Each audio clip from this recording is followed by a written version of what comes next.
Welcome to Grit and Gravitas with Ann and Annie, bringing you savvy, spirited stories of success. We're excited to deliver 30 minutes of inspiration, impact, and goodness.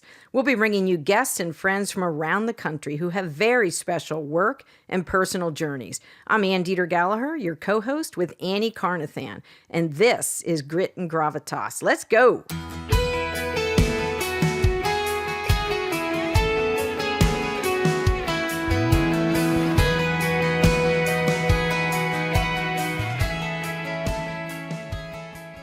Welcome 2026, Annie Carnathan. Woo! Happy New Year, ADG! Better than ever, season 5. Back and better than ever. Like top 10% by listen notes in podcasts. But I think the lesson here is long haul and grit and resilience. It's a commitment, right? It is a commitment. And so many good things happen when you stay committed. It's tough to stay committed, whether we're talking about financial commitment to saving, whether you're talking about a health commitment, and we're going to get into that too. Committing to new practices for health and wellness for 2026. But today's episode, this is funny. We both read the same article in the Wall Street Journal. And for as much as you might say now and then that we're different. Well, a likable different. Yes. An essential different. Wall Street Journal, we're always on the same that's a path. fact. I'm reading the same thing you are. We're sharing each other karma, baby. Links. Yep. And this one really struck home, and I read parts of it out loud to Corey too. And he laughed because he has a take on me and how I'm perceiving this article. But it was on mattering and what we do in the next season of our life. That's exactly right. It wasn't, I guess it was about retirement, but it was about, maybe it was mid-career, changing careers, but how your value, and you had a different take than I did on this article. But let's talk about mattering in the next season of life. Like, do we plan for health and we plan for wealth? But do we plan for purpose and mattering? So under the umbrella of retirement. Yes. And which now is pushed farther and farther and farther. Farther and farther and farther. And conversely, I think that foundationally, if and when you retire or you label that or you're sort of moved into retirement for who and what's next. No, you didn't say forced retirement. What did you say? Involuntary retirement? Yeah, just a migrated. You're going to go and you're going to retire, right? I think, well, yes. Which is really downsizing, right? Yeah. I mean, for who and what's next, and tough macro conditions right now. I think they're going to continue for 26. But what really struck me, and I had just had these conversations over the weeks. We had some of these conversations at our Grit and Gravitas, annual reception. Yes. Oh, it's so fun. And the power of these women. And so what we focus on women's stories and setback comebacks. And we always focus on that R word, retirement, health and wealth. And what this article said, what we don't consider is mattering and having value. And my perception that was, oh, great, I get to retire. And I go, well, then what? Because I'm a big visual person, right? And when I walk every morning, might be the same path, but totally different walk because I look at the day. And if, do I want to do this versus have to do this? And what's that trade-off? And what if I had more autonomy? But the bottom line is, what will the next chapter of that story be when it's time to turn the page? Yeah. And what am I contributing? What is my value? And that's what everyone asks me. When you're going to retire, when I figure out how I still go to bed with a dream and wake up with a purpose. Because I've heard a lot of women through the last year want to retire, and then 3 months later they hate it. Well, so the point was we don't spend enough time preparing for that stage of retirement or whatever the second act looks like. And I think understanding what your value is, we've talked about that on several episodes, how that's defined to you, the lens that you have probably colors what your future will look like. But I totally agree that we spend so much time, more inordinate amount of time. Can you afford to retire? So that's the financial Wealth. part of that, the wealth part. And then obviously we all want to stay healthy enough to retire. I mean, I've read many articles where someone retired and all of a sudden they had a heart attack the next, 60 days. Well, that isn't what we want either. So what's the mental health component of that, as well as where do we see ourselves in the second act? And I was saying that I think finding your purpose, they always say, I don't know why every retirement ad has a golfer in it. Like if we're all going to golf when we retire, but. Followed closely by travel. Oh my. Yikes.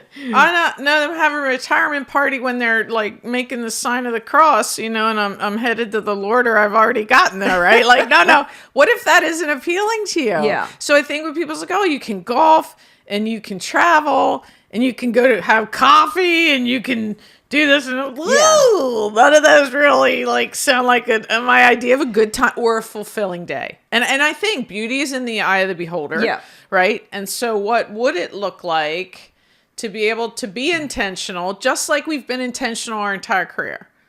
Well, I think and the example in the Wall Street Journal piece was that someone thought that they would volunteer. They couldn't wait to volunteer at their local, I don't know if it was community college or college, and they to waited teach biology. They've been about, yep, that's right. The phone didn't ring. And there's other opportunities. So I would say, preparing to serve, that's what we would look for. What are the ways that you serve now in your community? How, will this open up time for you to serve more than you already do? I think a lot of us are going to look forward to spending more time grandparenting and immersing ourselves from your lips to God's ears in the grandparent role. And that might be, taking some of the pressure off the parents, like where we're shuttling grandkids or being more intentional about that, more active with that. But I had said to you, I think, in my observation, when you retire, especially in the business world, you lose a portion of relevance. And I've seen it play out that all of a sudden, your network and your circle of influence and affluence has changed. Now that you're no longer defined. To the point of not having value. Yeah. You're no longer defined by your business or your company. You don't bring that same power with you, so to speak, in the business world where you'd be able to intercede for people, get things done, be a go-to for someone or a leader or an executive. And then the business world moves on. So I think that's been my observation. Which is a little gloomy to me. But then your challenge was, how do you stay relevant in that situation? And I think the irony struck me. So not essentially ever in my career did someone come to me and say, I got this great job for you. You got it. I'm like, and try to woo me or try to it was more so sort of selling myself into everything. Yeah. Making a call, having a relationship. And I sort of the mantra is no one's coming for me, right? No one's going to just open up. No. Unless same for it's everybody. the Lord gone, where have you been? But I think that the irony is, I believe, Anne, you have to be as intentional to build out what's next in the framework, right, of your POV, of your lifestyle. Nope, but don't have grandkids. I don't even have a daughter-in-law yet. And as far as I know, not one on the horizon. So when you look out and say, what is it? Yeah. What are the most essential things? And I'm not approaching it, and it's a curiosity at this point. Right. It's delicious to unpack. It's a freedom to unpack. You don't have to do anything. But I think what's really interesting to me is I'm approaching it the same way I approach my career in terms of, what do you want to do? What's been really meaningful for you? Where can you go and be challenged at the same time you're rewarding someone saying that we know you're going to be disruptive, direct, You're no, because you We have may or may not want that. That's exactly right. And now don't we know better than anyone who we are and what they're getting? And I think that's the really I'm like really rewarding part of getting to be who I am and where I am is that intention. I say, here's exactly what you got. What's important to you in someone, right? Yeah. Which is really all I'm still doing with our partners. Right. And, and sort of seeking out new partners and doing what I do. And so I think it's sort of, when I look at it that way, it's not any different than anything I've ever done in my career to get to this point. Right. It's just a different phase. But I absolutely, and I think everyone wants to be needed. Oh, totally. But I also think that I need to be valued. And I need to value people. I need to keep learning.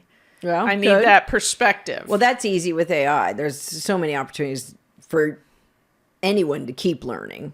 And there's no lack of topics we should be learning about and being curious about. Don't you think that's always been out there, though? I think I'm really getting like AI hives. That's probably a different show. AI hives. Unpack that. What do you mean by that? Well, it's all internet driven. I mean, it's scraping the internet. It is garbage in, garbage out. If it's not true, it's not true a lot. And I think what people rapidly underestimate already is how people know immediately that it's AI. Immediately. I mean, it's. Are you talking about in writing? Are you talking about AI in writing, in agendas, in anything, resumes, anything, right? It's. And if someone has a project, it's an intentional and sends it back in AI, I'm thinking, why did I need you? I could have done that. That's not, and then I have to sit there and un-AI it. Oh, jeez. So I just think that's a whole other, but my point is, there's one Annie Carnathan. Everyone else is taken. And what got me to this point, and then how do I maximize the enjoyment of that success? Yeah. And who can most benefit from that? How do I pay that forward the most? But I've done that my entire career. I've tried to pay it forward, which is the show. Right. So how do I become even more intentional with that? Yeah. And I think when I think about that, what does the next chapter look like? I start at the end and go back. So I've had the unfortunate experience that you haven't had yet of losing both parents. So sitting at their deathbeds, not only in the front row, if you've been in the front row of a funeral, you know you're intimately aware of the person you're there to remember or celebrate. So working backwards from that seat around the hospital bed, it becomes searingly clear, what do you want your life to mean? Why? How will it matter? How will it matter to others? Because that's who's left, with your story. What's the legacy? Yeah. And it's not, I wish I would have earned more, or I wish I would have not taken that day off to go skiing with the family. No one's saying that. No one's saying Take that. that hike with Corey when we could barely see your skin. It was so cold. It's more of those, saying yes to more of those opportunities. So working backwards, and maybe some of our show will be able to tell younger people, like, you might need to see through a different lens what really matters. Like the amount of time, we've talked about that, the using our own litmus test on, maybe I spent too much time thinking about this, doing this, showing up for this, when it didn't require that much emotional energy, and I wasted time thinking about A, B, or C that ended up not being as important as I thought that it would be. And the 87 rule. Completely on point. And I also think that you have to, as my younger self, I would go through my career going, I hope I can do this in perpetuity, or wow, this is something I really never want to do if I don't have to. That matters in terms of how you build out that next set of freedoms that still matter to how intentional you are. So, I started to get into how at every step of my career, I sort of would have built more value somehow, and just. So into your, Explain that to me. What do you mean by that? Just tried to say, On hey, you're in your mind's eye, or do you mean for those around you? For the people around me, Okay. For my company, for anyone. I mean, not that long ago, someone popped up and said his daughter got him a Christmas gift that was all these questions for her dad that she may not know. Aww, and one of them that's was, a cool idea. oh, it's the greatest thing ever. And he said, it was such a joy. And he said, one of the questions was, who is the best boss you've ever had? And he called and he said, I wanted you to know that it was you. And here's what I wrote. And I haven't talked to this person 15 years. Oh, wow. 20 years. And my heart almost burst. And so I would have tried to replicate that feeling more along the way of what that was. Because then I think it's like packing a bag, right? You leave this behind. Yeah. And then you lighten your load and you move this forward because it's really not just your gift, but it's what you really enjoy. Yeah. And so that's when people ask me that and force me to think about that, because no one coming for me. I was going, oh my gosh, Annie, do this, and then do this, this, and this, and you're going to have the perfect life, right? Well, there is not one. But I also think that people around me asking me to think about that are more valuable than they've ever been, including my husband. Well, that's also, for another episode, the power of that story being shared to you, which you didn't know for the last 15 years that person felt that way. That had to be better than any raise you ever would have gotten. Greatest feeling in the world, because then he you took knew what that he you learned from impacted me what and managed yeah. people and had a staff of, a significant staff at some point. And that's just special. And I think too, just because you can retire doesn't mean you necessarily should. Right. I would challenge that at every turn. Maybe there will be a banner over me someday, retired. I highly doubt it. But I also... So if there's not a banner, what are you thinking? You're just going to, what will you do? Then just go into, part-time jobs. I don't know right now. I don't have to know that. Right. And so, but I'm getting of the age that people are asking me. And I don't know how I feel about that either.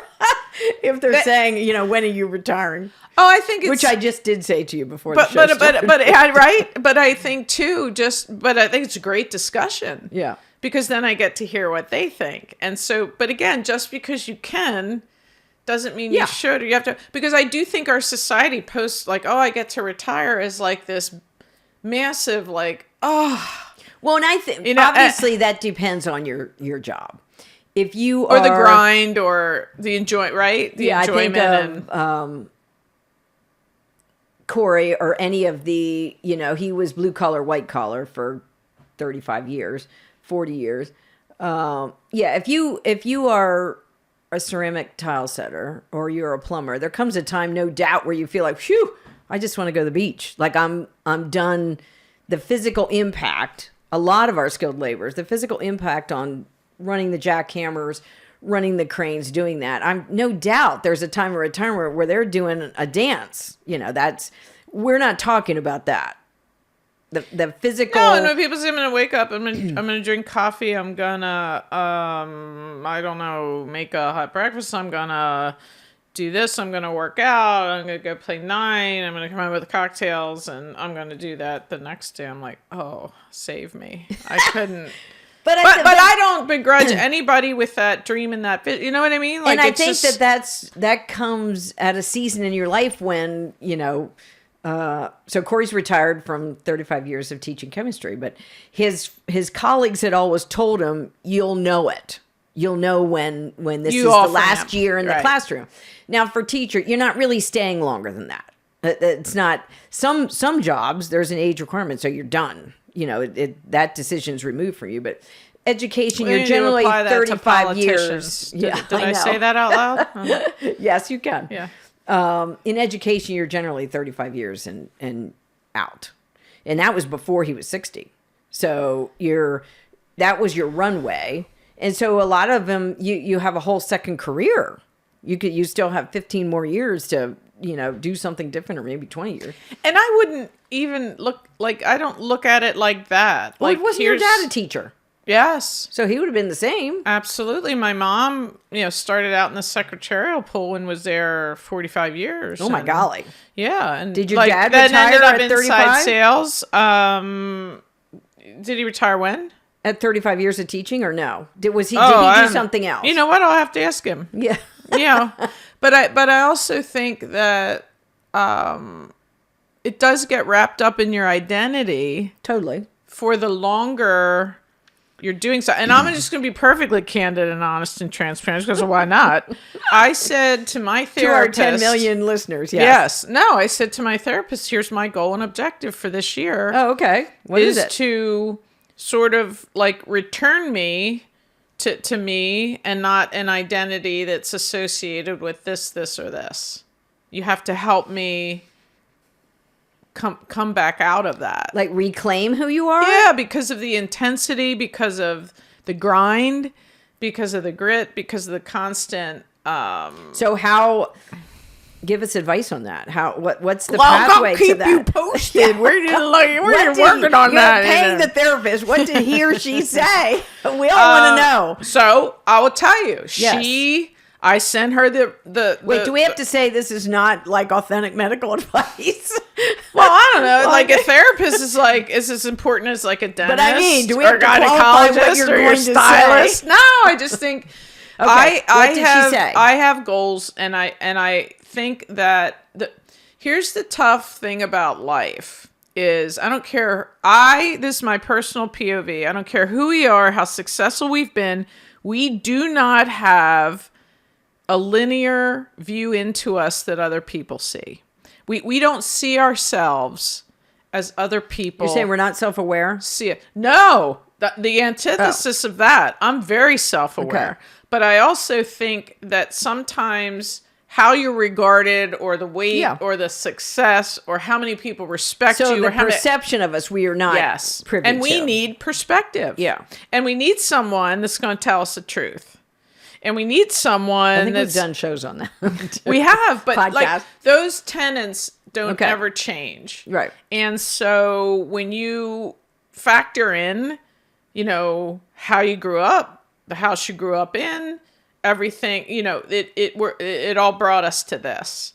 Right. And so when I look inward, or when I look out, I'm constantly saying, hey, I would like to be just not an identity, right? With a business, or a board, or as a mom, or as a wife, because you know how consuming kids are, right? I think that identity, and women have told me that, right? It was hard as empty nesters to not have that identity of being a mom. Yeah. Not being needed at that level, not doing errands, not, right? So it took out this huge swath of what made them. I totally get that. Right. Yeah. So I'm just talking on every level in terms of what you identify with goes through those seasons. Yeah.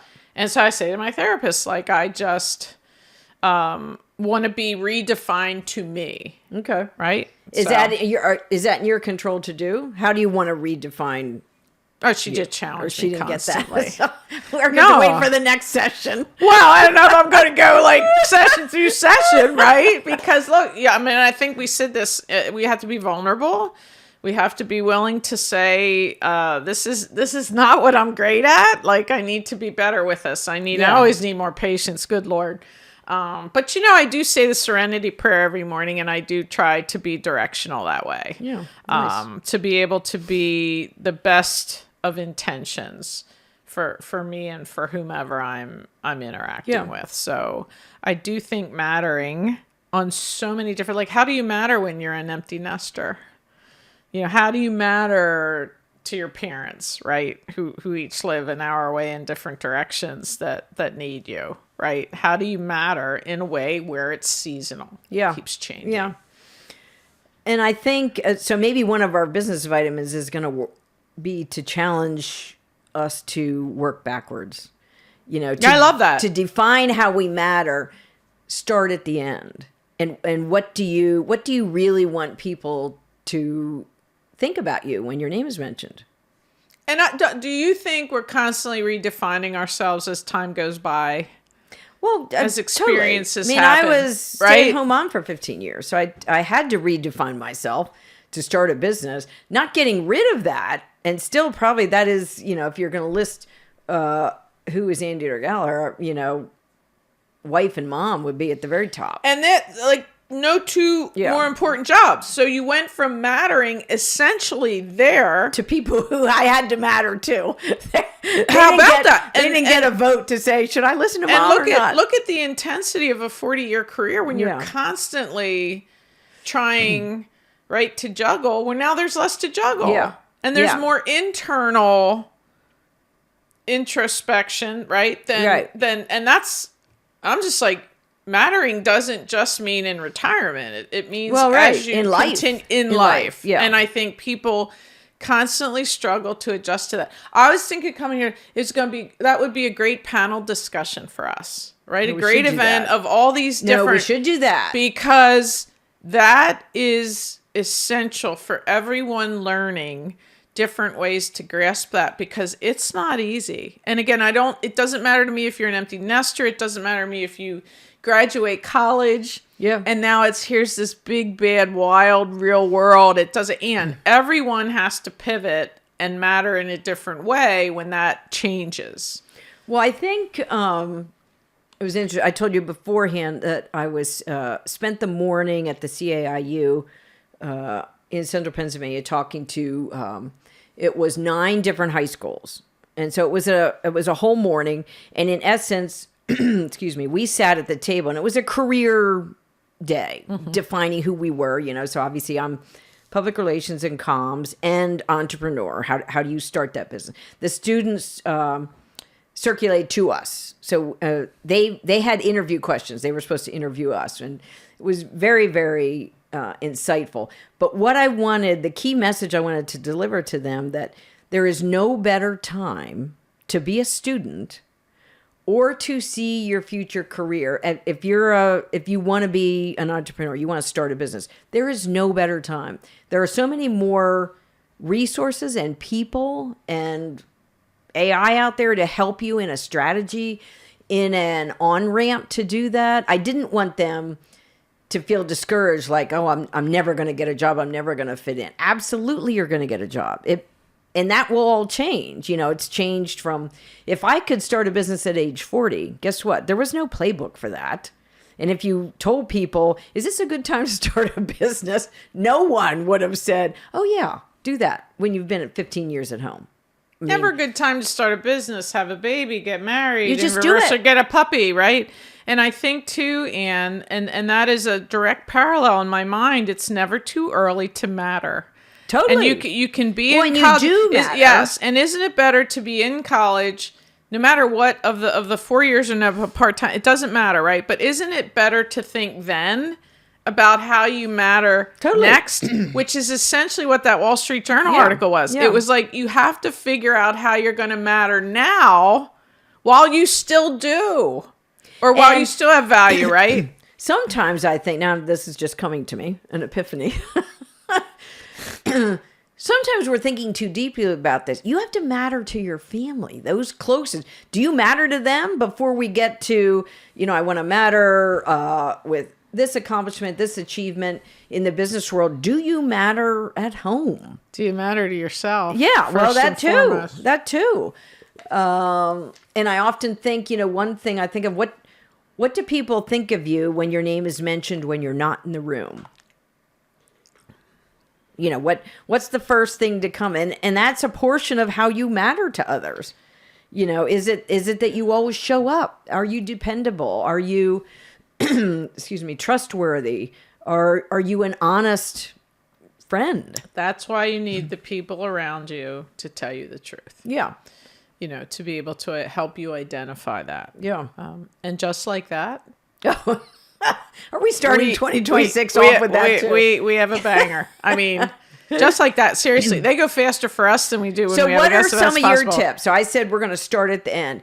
Give me a business vitamin from today's podcast. My thing is, you have to examine every single part of what you like, what you don't like, what's a negotiable, what's a non-negotiable, what are you willing to do, what are you not willing to do, if in fact that's retirement. I hate to And even you know label what's it. interesting? Right? Probably there's not a small number of us who spend more time on makeup or hair than we are about these deep life discussions. Do you know and why? decisions. Because we don't unpack it and we don't talk about it. And we don't want to take the time, and That's I'm it. guilty of that. That's so it. No. you have forced me to take the time and evaluate, We're taking the time for everyone. Mattering. and 30 minutes and then go out into the wild and help everyone else figure it out. And I hope people take a minute to go research that article. It was January, was it 6th or 7th? I want to say, in the Wall Friday or Street? Saturday this past, what day is it? I don't even know. On today's Thursday, Yeah. on mattering, and it really struck a chord. We hope it strikes a chord with others, and we want to hear others' insights on how they're working through that. How are they preparing for that next season in life? Whether that's retirement, whether that's sidestep to a different career, Regardless of An whether you're in off-ramp. college, regardless Yep. of whether you're in a successful career, regardless, just put that word in and make it happen in your heart and your soul and your mind. Annie Carnathan, always inspirational to talk to you. Excited to do this long road journey with you. Best part of my day.